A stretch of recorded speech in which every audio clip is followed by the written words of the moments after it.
year of the Sixth Doctor continues in Big Finish's most ambitious crossover to date. The Sixth Doctor meets Kevin Costner's Waterworld.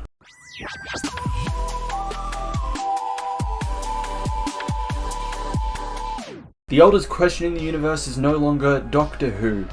It's actually, why haven't you subscribed to Madman with a Box? Now, I don't like to toot my own horn, but I think our content is pretty okay. But if you support it, you can do so by subscribing to the channel. You'll be notified whenever we release more bangers like these. I mean, just look at them.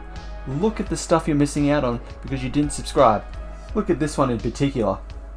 Amazing, isn't it? So we'd appreciate your support of our channel by subscribing to it, or else I'm going to make James Corden the 14th Doctor. Hello and welcome back to Madman with a Box. I'm one of the Madmen, Oz Chris, here to talk about the Sixth Doctor Adventures Waterworlds, which came out on May 17th of 2022. It is comprised of 3 stories, but more importantly, it is the introduction to a new Sixth Doctor companion. Geez, he's getting quite a few of them, isn't he? Hebe Harrison. So, as always, I'm going to go in spoiler-free as possible, starting off with The Rotting Deep by Jacqueline Rayner. A mysterious SOS summons the Doctor and Mel to an oil rig in the North Sea, where a dwindling group of survivors awaits rescue from a lethal menace. One of their number is Hebe Harrison, a wheelchair-using marine biologist who is definitely more than she seems. Can our heroes escape the rig? And just what is killing off the rig's beleaguered crew? Now, this is a really good introduction, not just as to the box set, but to Hebe as well. This is our introduction to Hebe as a character. I think she's fantastic. I really enjoyed her character. She's so good. She's so great, and I just love her forwardness, her determination with everything. She's not held down by the fact that she is disabled, that she is in a wheelchair. Absolutely love that about her character. It's something that it's kind of something that reoccurs. I know there's probably a better word for it, but reoccurs throughout the story, is that she's not tied down by this, and that she regardless of it, she's perfect as she is. She's great. So I really like that about the character. So great introduction to our new character Hebe.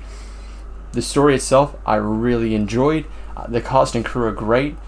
We have a fellow Aussie in this one, Rove McManus. He's a famous talk show host here in Australia. He voices Jonah Strong.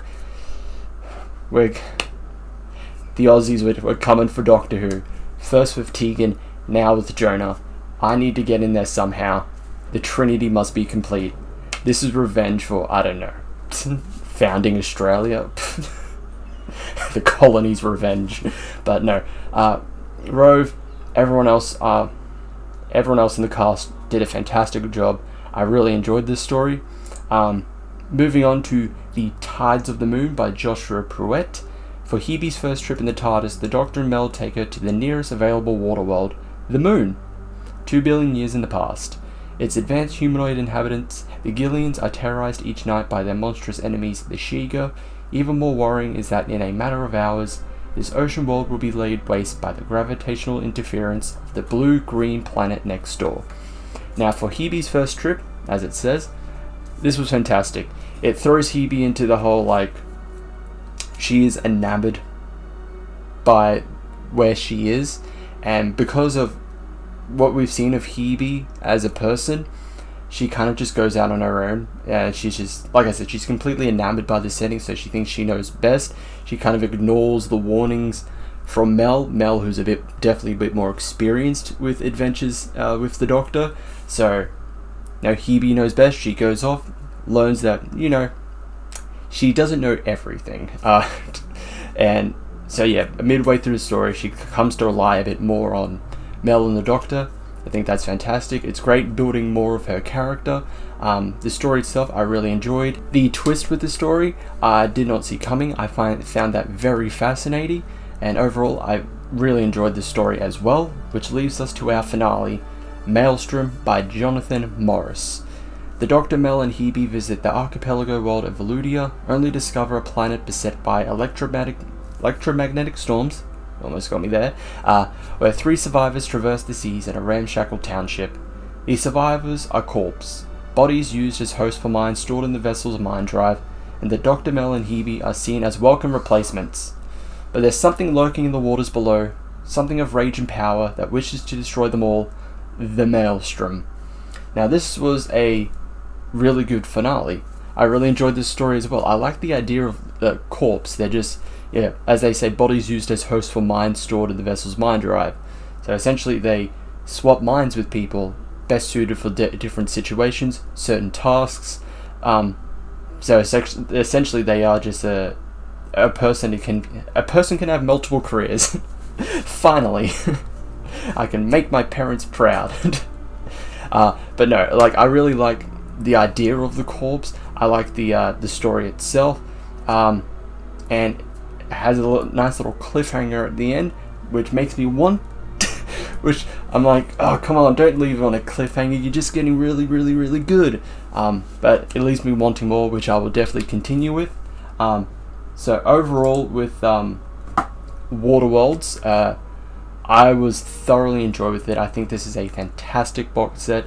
Hebe Harrison, voiced by Ruth Madeley. I hope that I pronounced that correctly. It's an OzChris review.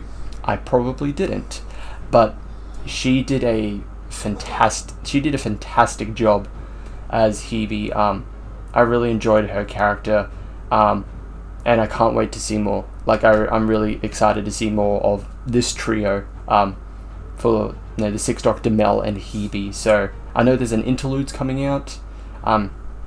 If you bought this one, I believe, so I'll definitely give that a listen. But I can't wait to see what else is in the future for the Sixth Doctor, Mel and Hebe. So overall, if I were to rate this box set, I would give it a 9 out of 10. I was thinking maybe 8.5. No, I think this is definitely a 9 out of 10 box set. I really, really enjoyed this box set. I don't think I found a single fault with any of these stories. I enjoyed the cast and slash characters. The pacing of them was done really, really well. The stories, every story had something interesting that kept me hooked to want to listen, find out what's going on, what is happening. So done extremely well. So everyone did a fantastic job on this box set. But yeah, overall, definitely, I would definitely recommend this. Go check it out if you can. It's great. But that is it for my discussion review of Waterworlds. Thank you everyone for watching. The day that I'm releasing this, when this video comes out, we'll be going live. That's just our new regular thing now. We go live every week. So definitely tune into those. Go check out any of the previous videos I've done, Pixel or Jimmy have done by themselves, and I will see you all in the next one. Ciao.